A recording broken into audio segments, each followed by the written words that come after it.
Hello there. Good morning, folks. Tim Davis here, coming to you guys with another quick market update video.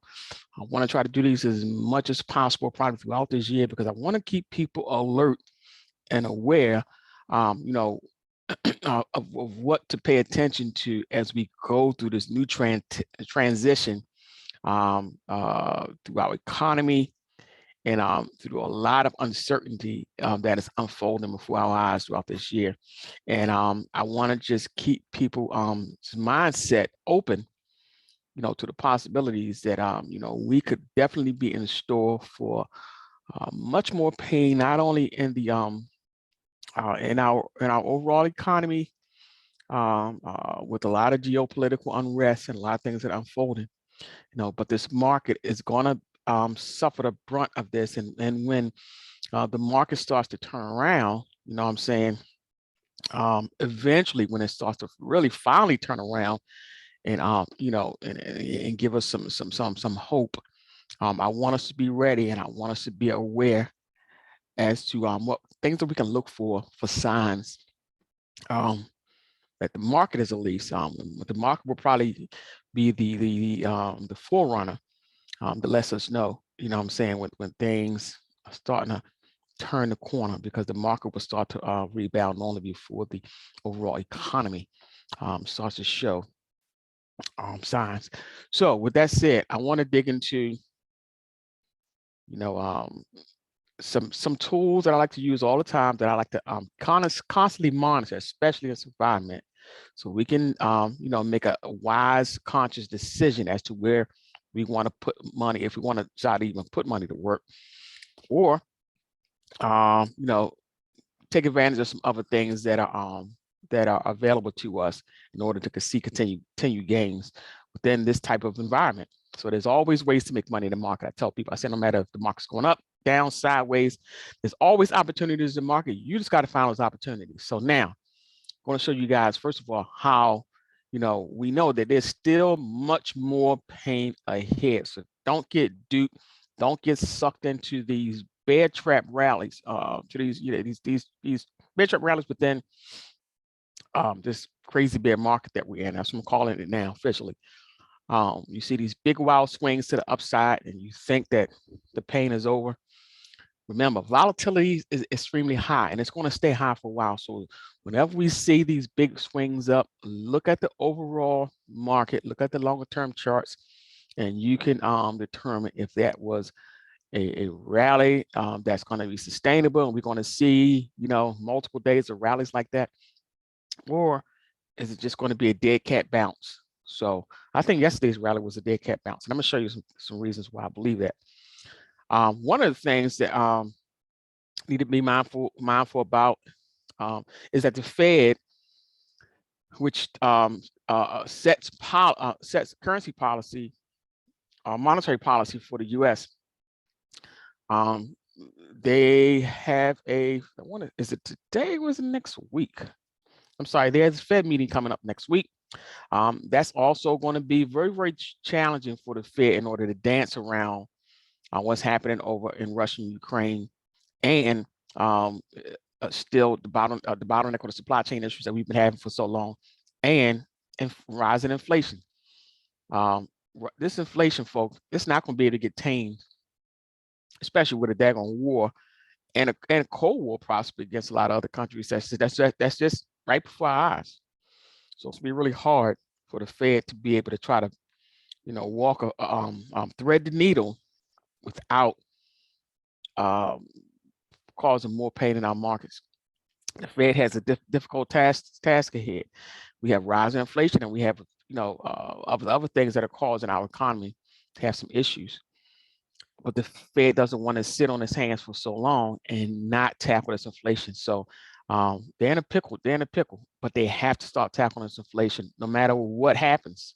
They got to let the chips fall when they may. If they wait too late, then it could take us into a longer term, deeper recession. So we're gonna have to go through some pain, folks, because the U.S. has to be the big boy, the big pants, and have to find a way to try to help the world understand that we got to find a way to stop what's going on overseas.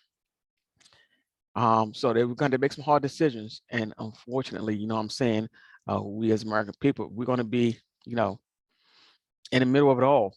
And it's really not too much more anybody can do about it except for find ways to navigate through this pain. So without that all out the way, me spilling my guts about how I feel and what I believe that's going on in our world. Let's look at the effects of it. So what you're looking at now, again, for you guys who are not friends with me on Twitter, I would advise you to start following me if you haven't done so. Because I share a lot, folks, throughout the week, throughout the day.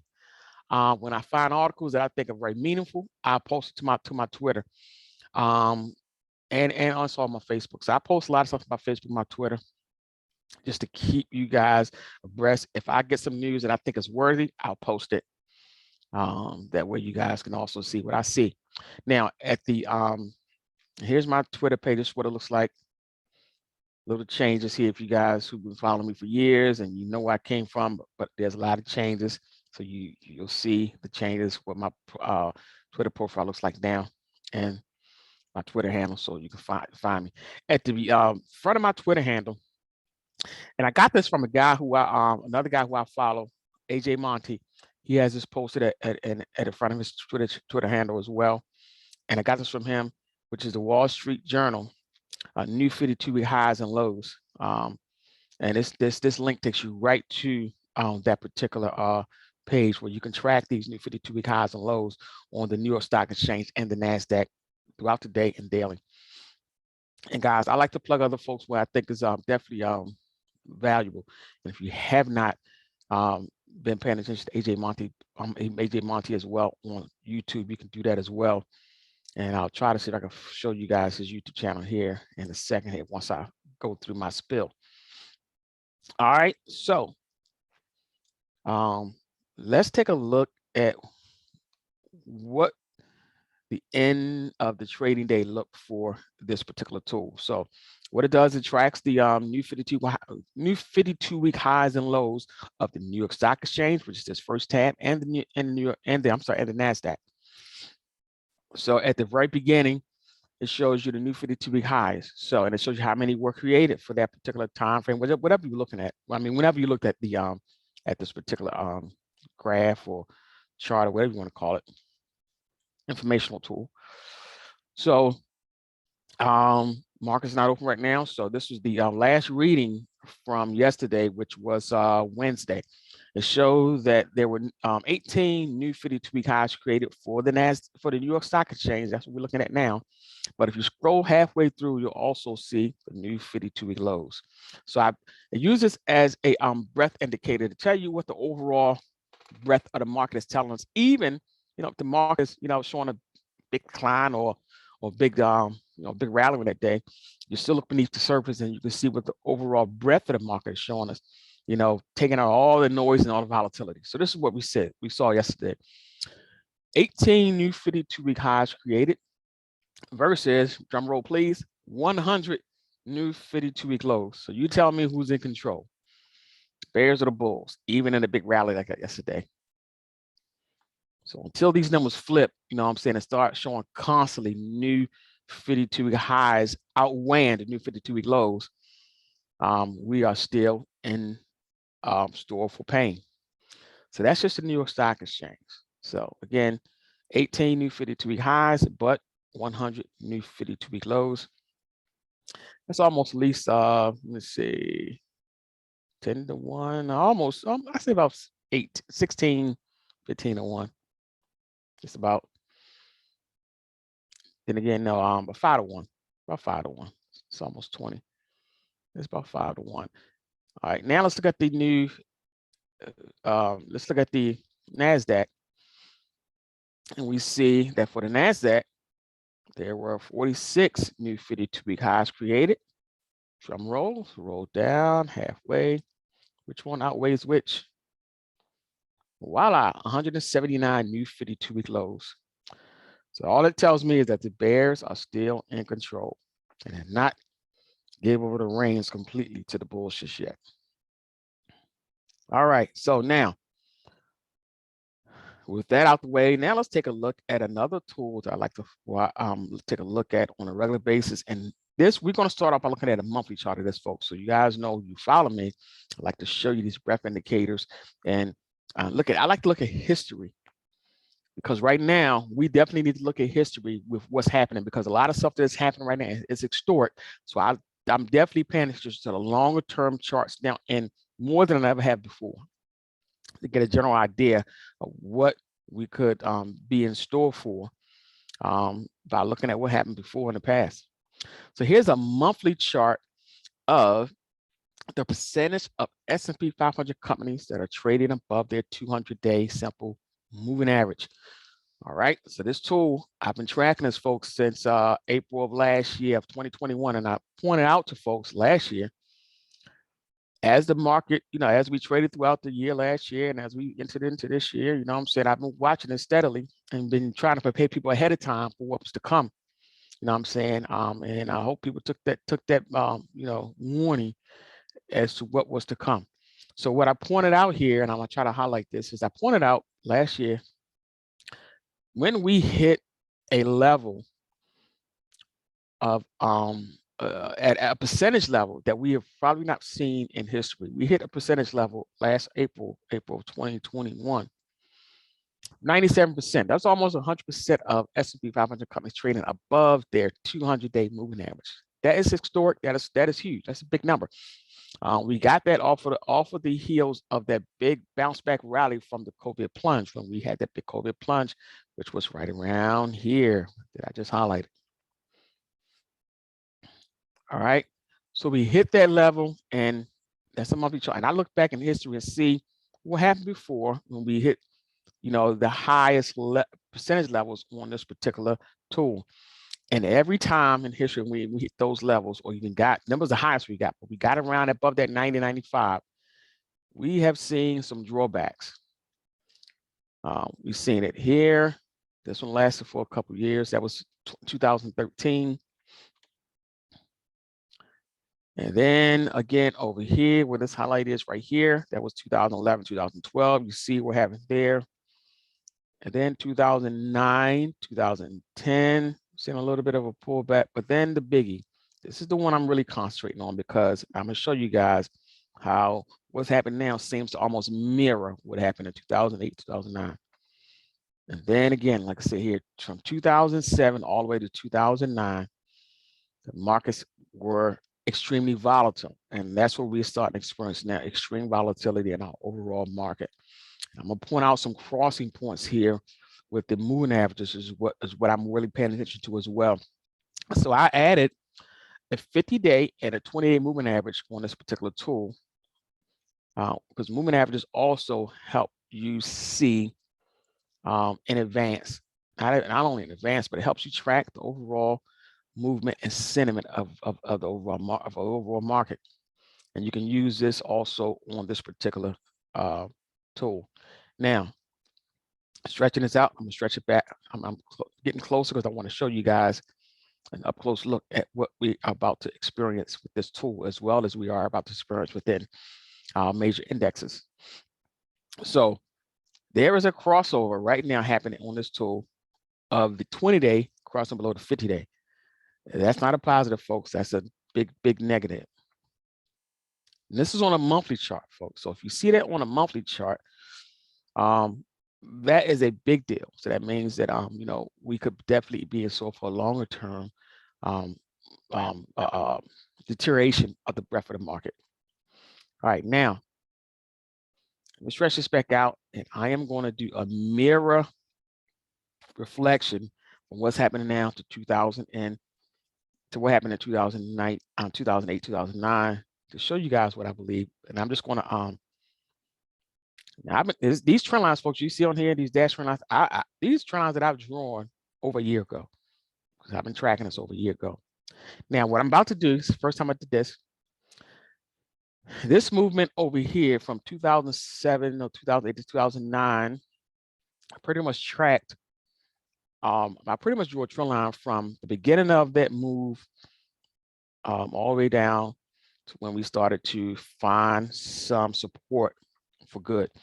So you see this area down here that I have highlighted. We started to find support. As you can see, we got down to almost 0% of S&P 500 companies above the 200-day, and we started to bounce and find an area of support. Now we stayed down there for probably a couple months before we started to rally. Now, what I just did this morning is I took this trend line, okay, and I'm going to move it over to where we're at now so we can get a general idea of what we could be in store for, you know, because sometimes actions repeat themselves. So we're going to duplicate this trend line, and we're going to move it over here at the beginning of this move, back from April 2021, just about right there. And voila. All right, so I did that because I think that we're going to see the same type of movement, folks. And as you can see, if we are going to experience the same type of movement that we did in 2008, 2009, look at this. We still have a long way to go by looking at that angle. We have a long way to go. And one reason to make me really believe that that is definitely where we could be headed is that look at what we've already done over the past, couple months or so. We have hit certain targets that we've seen this action hit in the past, bounce and come right back down. Okay, measured by these long wicks. Every time we have hit these trend lines that I've drawn, we have rallied, hit a certain point and come right back down. You know what I'm saying? Let me get rid of this one. So this big red candle you see here, we we came down, hit almost the 50% level, and we bounced right back hard and came right back up to get stopped out right around the 50-day moving average and the 20-day and came right back down. Came right back down. Here's the next candle. Came right back down. This time we broke below that 50% level. Came all the way back down to this trend line right here where we hit in the past. So this trend line right here, we've hit this trend line. We've hit this level in the past. And if you go over to my left, and I'll show you areas where we hit that level in the past and bounce back. So here's one here, hit the level to a T. It was back in 2010, and we rallied right back. And we danced around that level right around here, 2015, 2016, and bounced right back. So that was a strong, to me, that's a strong level of, it was a strong level of support that needed to be marked and needed to be paid attention to, which means that we could always hit that level and see some type of bounce, and we did. So you're seeing that here. We came down after we went through this month, came down, hit that level perfectly. You see this long wick, that means the bulls fought back. Where did it stop at, folks? Went back, came back above that 50% level, came right back down to stop at that 50% level, which is where the body of this candle pretty much stopped. And so now what happens next? Look at the next candle. Now we're trading below this trend line that I just drew pretty much, but I'm trading below that 50% level now. And it looks like we are possibly heading back down to retest this level that we bounced off of, folks. Okay, if we break below this level, which would be around 30%, 29, 28%, we could be headed all the way down to the zero area. All right, keep that in mind. Look at the T10 squeeze. We're just starting to see the momentum bar shift from positive to negative. And now we're below zero. We've got that first red bar. So the momentum is definitely in favor of the bears, folks. So I wanted to take time to explain it and draw that out and make you guys see what history shows. Now let's look at an update daily chart on this tool. And what I'll point out here is that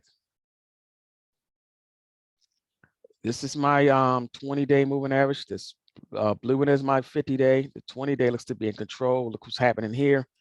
We get a drop down to that level, like I told you guys before, and bounce right back up. Where to get met right by the 20-day.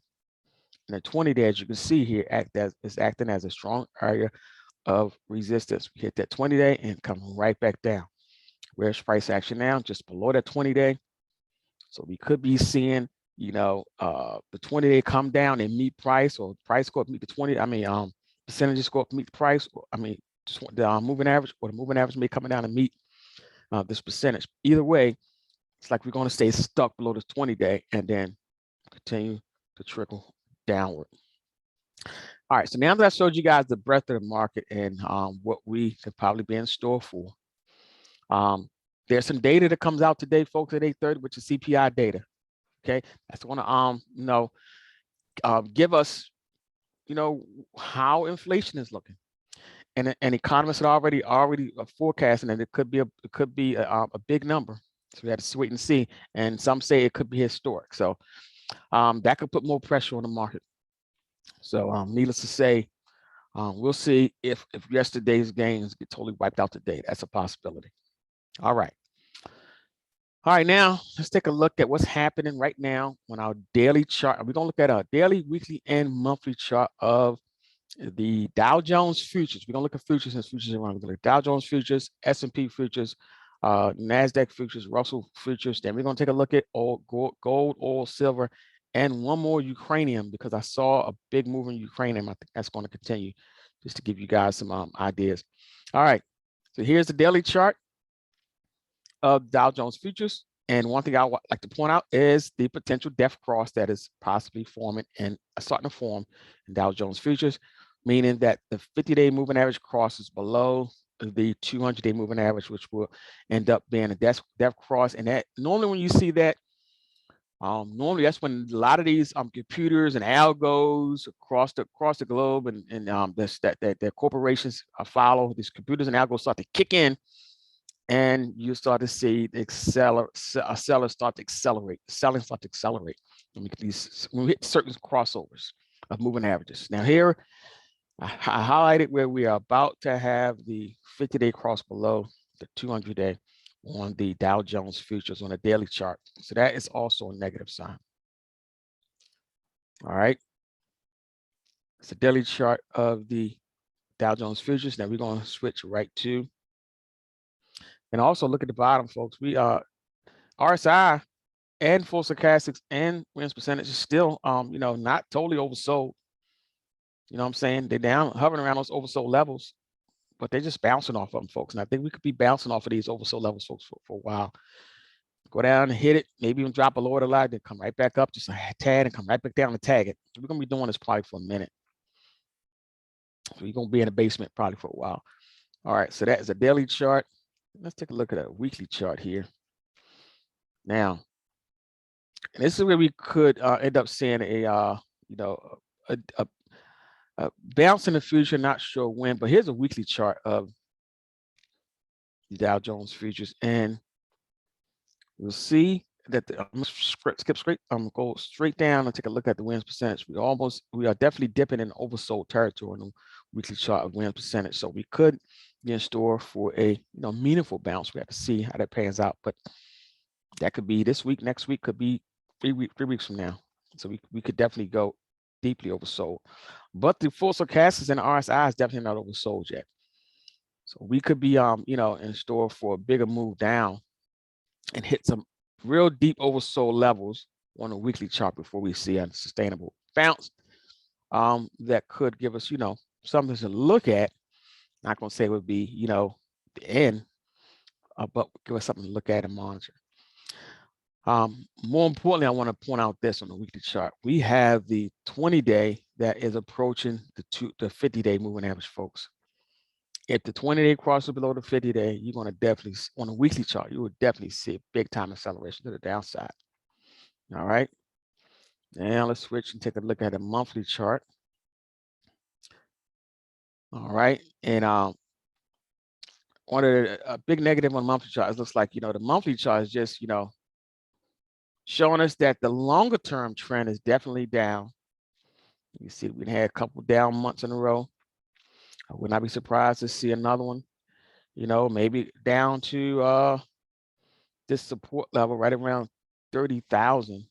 Would not be surprised to see us hit that on the Dow Jones Futures. And then we have to see if we get a bounce, a rally bounce, may have a good month, 1 month, and then a resumption of the downside. So keep that in mind.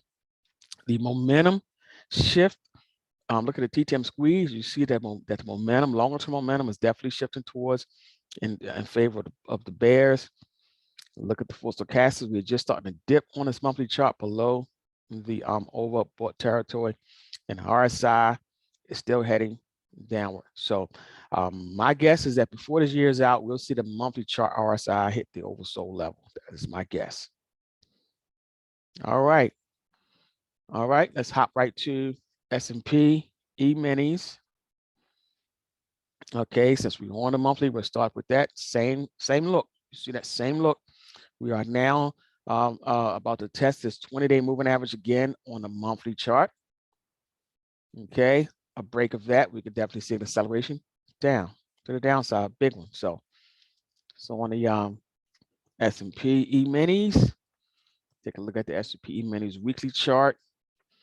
You'll see that price action is already below the 50-day moving average and is using it as an area of resistance. So we're being muted right by that 50-day. And again, if we see the 20-day, once we get chart cross below this 50-day, that is a big time, sell signal.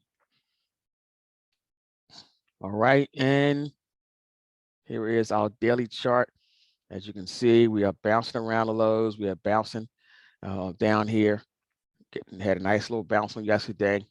But look at the 20-day, which is the yellow line, still keeping price muted. Even though we got the big bounce, we have not overtaken the 20-day moving average. And look what's about to happen on the S&P, as well as just like we just seen on the Dow, on the daily chart. We have this 50-day, which is this blue line, heading and getting much closer to this 200-day. And if we get that crossover, that'd be a depth crossover on the S&P minis as well. All right, let's go straight to the Nasdaq Features.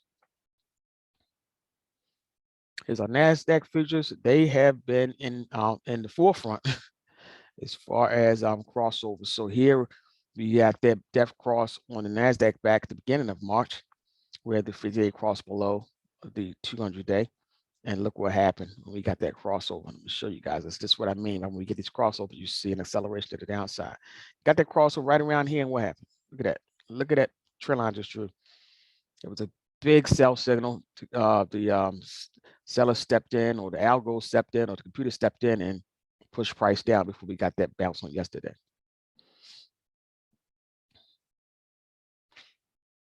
Okay, and now that bounce only took us up to close to the 20-day, which is probably going to act as a strong area of resistance. Here's our weekly chart of the Nasdaq, and it too is getting very, very close to seeing the 20-day cross below the 50-day. We get that cross on the weekly chart, folks, we're going to see a big wash. And the monthly chart looks as so. If we get that break below the 20-day on the monthly chart, we get a sustainable break, we can see another big wash. Then we have to see what happens, because we could, get a big wash out here soon and then get a rally back up to that 20-day on a monthly. And we have to see what happens after that. So just some areas to pay close attention to as to what we can possibly expect. All right, now let's look at the Russell. The Russell Features, RTY, and look at this one. Here's our monthly chart of the Russell. It has already been challenged by that 50-day, by that 20-day moving average. We've been hovering right there on a monthly. So it looks like the Russell 2000 will be the first one to see the monthly chart break below that 20-day moving average. Here's our weekly chart. You see the Russell has been hanging in there. It's been hovering, just like in a midway between the 200-day, 20-day, and the 50-day, hovering in that range after dropping below the 50-day on a monthly chart. Now we've been hovering around in that range. My guess is that very, very soon we're going to see this wash out, and we're going to probably see this be the first one on the weekly chart where price action drops below the 200-day. That is a very possibility, a strong possibility in the near future, because we have on the weekly chart, we already have the 20-day crossing below the 50-day moving average already on the weekly chart of the Russell 2000 Features. And one more chart we look at here on the Russell, it's this daily chart. Here we go, daily chart. Again, Price action rally up to the 20-day, came right back down, and we're challenging the 20-day again. We have to see. I think we're going to get a possible fail here and come right back down.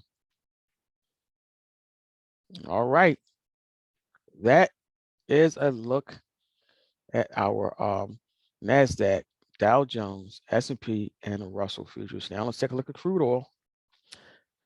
All right, and this one, folks, can be a little, I'm not say tricky, but I still think crude, folks, has a long way up.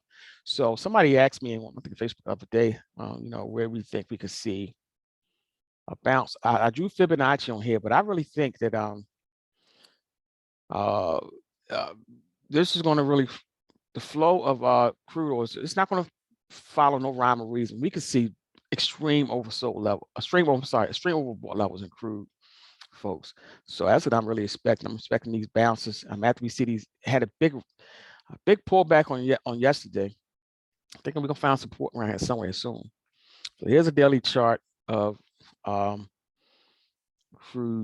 WTI or NYMEX crude oil, and this dark blue line you see me have here drawn here, that is a longer term level of resistance / support that I marred up with previous history. And let me switch right to this monthly chart just to show you guys.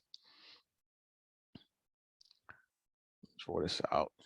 Leave my fib on there because I'm using my fib as an area, as another place to take a look at possible areas of support resistance.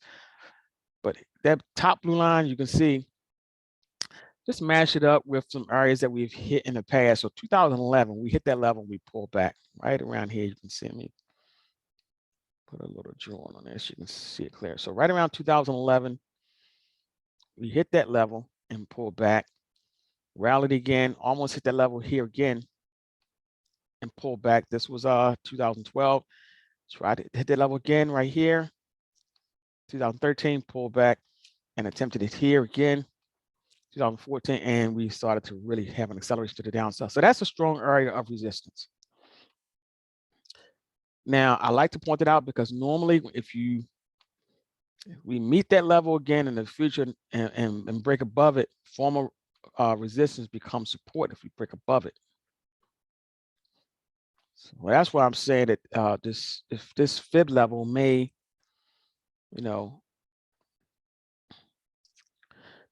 this fib level down here at the 61.8% retracement, we may not even make it back to that level because we're already above this blue line. And if we look at a daily chart, look at this daily chart. Look what's happening. These long wicks here that's been touching this blue line is acting as support. So we could be in store for a bounce right there because that's a longer term area of resistance prior, but prior resistance becomes support. So we could be getting a bounce right here, folks. It would not surprise me if crude starts to bounce right here and take off and make the next run. So that's what I wanted to really point out to you guys today. That we may not make it back down to that 61.8% trace fib level. We may be seeing a bounce right here, right now, on that blue line that I drew, which again is a previous level of resistance. We popped above that level, and now we're back to the level testing it as a level of support. So that may hold. So we have to see what happens today and tomorrow. But I'm thinking that may be a good entry point to start getting back into some of these energy stocks. All right, wanted to definitely take time on that one. So that's crude. Now let's take a look at gold. And same type of scenario, folks. Gold had that big pullback yesterday, dropped below 2000, and it's coming back to a longer term level of support, which was former resistance. Let me see. Excuse me. And that wasn't even resistance. That was a yeah, that was. I'm sorry. So that was a trend line that I drew. That's the trend line that I drew trying to mark a the trajectory trajectory that we're on now. So let me get rid of that. This is what I wanted to really just point out on this monthly chart is that the 20-day moving average, you can barely see it because it's below this triangle breakout pattern that I've been marking, been tracking for several years now. We broke out above that level, and we see, that we're in a breakout mode, folks. So I'm thinking that gold could definitely find some support right here in the near future, right here, right now, and continue to move up. This is a monthly chart. It's just showing us that this move up is probably just beginning. So that pullback yesterday probably was nothing, just a minor correction, a near-term correction, and I think we're going to continue to see higher prices right here, right now. Here is a weekly chart of gold, and one thing it does show is that we are heading into overbought territory on the weekly chart, which is why we see this big long wick. We hit that level and then we started to pull back. But I don't think we're going to drop too much, folks, because actually this is what, okay, so we actually we got extremely close to this level up here, which is why we've seen that big wash, that big pullback. And I'm going to draw a quick trend line to try to match those two up, because that's going to be the target. We get the next breakout above that, that's when we're going to see some big time acceleration. So they're almost, these levels are very, very close. So we're going to try to pair them up.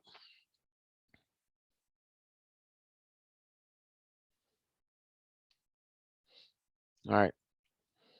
So the ultimate goal is to see a big break above 2089. So we get to 2090 on gold, we can definitely see a big acceleration to the upside. But so we hit that area, got close to that area right around 2070, and we pull right back. Now, I just don't see no big sustainable pullback coming in gold. I think we're going to continue to rally, folks. We may, it's going to take us a minute probably to get over that hump. But I think, between 1990 to where we at now to 2000, that's going to be, a range that we could hover in, before we decide to take that sustainable rally back above 2090. But I still think this longer term trend in gold is definitely up. So any pullback is going to be a buying opportunity in my view. So that's what the weekly chart looks like. Now let's look at a up close and personal daily chart. Here's our daily chart. Again, you see that strong reversal after we hit this level. And we have the 20-day moving average to start to move up with price. So that's what I'll be looking at to look for some type of support. As price pulls back, look for the 20-day to continue to rise, possibly catch price action, and then push it right back up. So, all right. So gold, I still think, has a lot more to run. Anywhere between here, I can't tell you exactly where we may pull back to. We can take this pullback, but if we look at some short-term levels, we can see some kind of resistance right around here, around 1950. I'm sorry, support right around 1950. But I think that 2000 level is going to show to be a strong area of support resistance as well. So that 2000 level, something that we can keep an eye on, that we may see price action just rest and settle there. Maybe trade sideways a bit before we get that big thrust. But I think eventually we're going to make that break above that 2090 level and just march on. So still think gold is a good place to start to accumulate right here. All right, let's look at silver. Yeah, this is the one I think we have, I've been piling up on silver because I think silver is going to find a way to outshine gold. And here's a daily chart of silver. Again, we had that pullback. The 20-day moving average is just below price action on this daily chart. Look what's happening. It's vice versa of what we're seeing in the major indexes. We have the blue line, which is ready to cross above the 200-day on the way up. That's considered a golden cross. That's a positive. Okay, so we're seeing a death cross in the markets. We see a golden cross happening in silver, meaning that silver has a long way up to go. You know what I'm saying? As we find some way to find support and settle down here somewhere, maybe around 25 or just above 25. But I think we're in this area where we're going to find some support. as the moving averages start to continue to trend upward price, and then we're going to take that next move up. So I have my anchor down in gold and silver. I'm not moving nowhere because I think we got some more moves to the upside. So I'm anchored in silver and gold. I'm going to stay anchored there. Looking at a weekly chart of silver. There we go. Look at that. Look at that 20-day moving average. Look at the 20 days. It's about to cross over above that 50-day. So even with these pullbacks, folks, I think these pullbacks in silver and gold are going to be buying opportunities. So I won't be ashamed to say load up the boat on these pullbacks. It's a monthly chart just showing that we just getting, this move is just getting started. Again, by the summertime, I think we're going to be above that $30 level. That's just my ultimate. That's my opinion. I think that 30 level is going to be taken out, and it's going to be taken out in a big way eventually. Look for that takeout to happen between now and summer. All right. Where else we're going to look at? Might as well take a look at copper, and then we'll take a look at this uranium that's been really getting my attention. So here's copper again. I still think copper has an opportunity to break out, folks, like gold. So here's the triangle pattern the copper's in. Again, we got that big push up to 5, and look what happened. Came right back down into that triangle. Oh, pooey. So we had to see what happens on copper. If copper is going to find a way to really have a sustainable rally out of that triangle pattern. That's the monthly chart. It's a weekly chart. So watching copper carefully, see if it finds a way to rally out of this, off of this level of support. Again, here's a daily chart of Dr. Copper trying to find some support right above the 50-day moving average.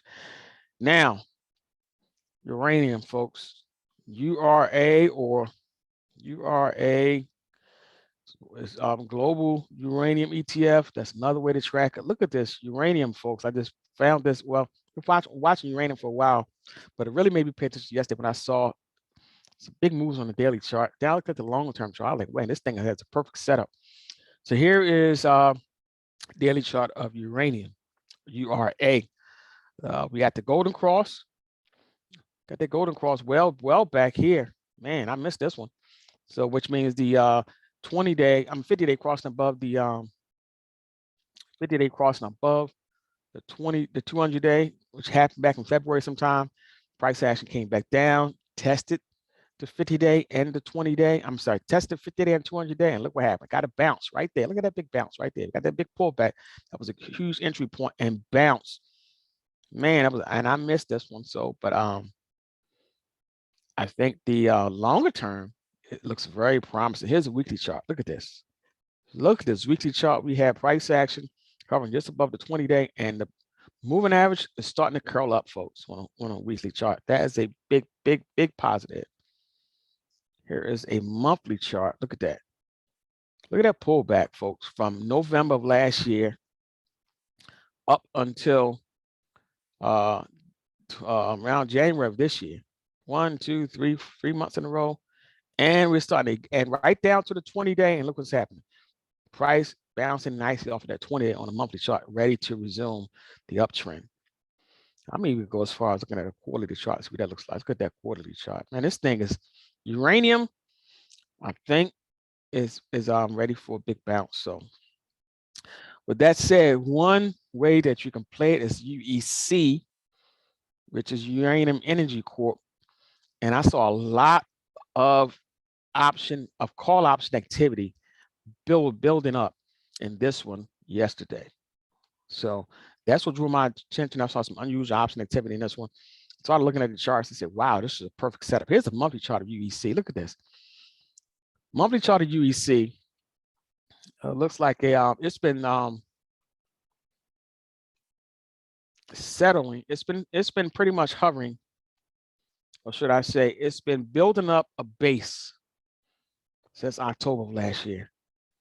October of last year, it's been trying its best to break above this level, above this 579, above the $6 level, but it's been basing right above the 20-day, I'm sorry, the 200-day moving average on a monthly chart, folks, over the past several months. And it looks like it's ready to take that next move up. Look at the 50-day moving average on the monthly chart that's hovering just below the 20-day. I'm sorry, he's saying 20-day, hovering just below the 200-day. Looks like it's ready to cross above it on the monthly chart and create that golden cross. So I think this one has legs. So UEC, folks, that's a freebie. Take a look at UEC. I think this one is at the beginning stages of a big time rally continuation, because it already started around, but I think it's going to continue. So that's one to pay attention to. Now, one last thing we'll look at before I end this session is the VIX. So I'm going to go off by looking at the VIX Futures, because the VIX Futures is what I've really been following to track what we can expect. All right. And I am going to go right back to the screen as well. Now I'm starting off on a monthly chart, folks, because look at this monthly chart of the VIX. You guys see what I'm saying? Look how the VIX has been muted on a monthly chart, hanging around this 200-day moving average for a very long time. And look at the launching. Look at the takeoff. It's like an airplane jet taking off a couple months in a row. Look at this VIX. Look at this upward move. Look how strong the monthly charts are looking on the VIX, folks. It's not a good deal for the overall markets when you see the VIX monthly chart looking like this. Okay, that is a lot to digest, saying that this move up in the VIX looks extremely strong on a monthly chart. I don't know when was the last time we said that. And look at the TTM squeeze. The yellow bars are getting shorter and shorter and shorter. Are we about to see a positive green bar, blue bar on the monthly chart of the VIX? That is a huge possibility. All the momentum indicators, all the oscillators, and the Williams percentage, also stochastics, RSI are all pointing up on the monthly chart. Folks, that is telling me that the VIX shows no sign of volatility, shows no sign of easing. Here's a weekly chart of the VIX. This channel, I've been watching this channel. We've been in this channel, and it's been sustained for a while. And a month, here's a daily chart. We're in this channel. We got to the top of this channel, around 36, pulling right back down in the channel. I think this channel is going to continue to be an area to watch. If we break well above it, then we got to form a new channel. That is the movement of the VIX. The VIX is still, as long as the VIX stay above 30, folks, I bet my bets are all off as to where this downside move in the market can go. And even look at the current action in the VIX on the 4-hour chart on the futures. Look at that. Made up to that $36 level, to pull right back, right down to a 50-day moving average. And look where it's starting. It's trying to get a bounce. Look at the parabolic saw underneath on the weekly, 4-hour chart. Just starting to get a bounce pre-market here. Folks, the VIX is definitely, the volatility index is also a definite tool that we need to pay close attention to. And as it continues to rally, if we get out of the 30s levels and hit the 40s levels, look out. All right, just look out. All right, hopefully I gave you guys a lot of information on this morning. Man, oh man, I wanted to take time to do that. I just needed the time to do it. I had a lot of time on my hands this morning. Wanted to get that out there before the market opened. And I'm also going to do my normal weekend market review and wrap everything up. Again, we have CPI numbers out today, folks. So that's something you're going to pay close attention to. It comes out about 8:30. And then next week, you have the Fed speak. So we got 2 big events coming up that we need to pay attention to. That could be market moving. All right, folks. Hopefully you guys can use this. I will be sending you guys this on all of my social media platforms so that you guys can stay up to date. Good to get that out. Till next time, Tim Davis signing off. Have a great morning, folks, and I'll see you guys on the next video.